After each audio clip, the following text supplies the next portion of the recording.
As the Hevajra Tantra says, all beings are Buddhas, but this is obscured by the temporary stains of afflictions. When their stains are purified, there, Buddhahood is revealed. All beings are perfect Buddhas.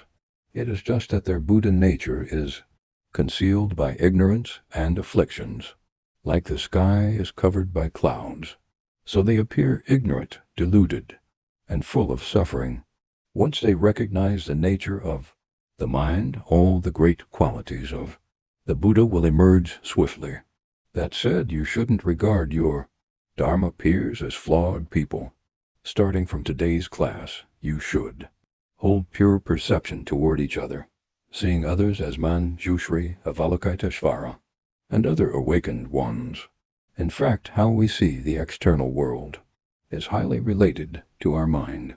If the mind is pure, beings to us are different from Buddhas and Bodhisattvas. Therefore, we must adjust our mind and adopt a right attitude.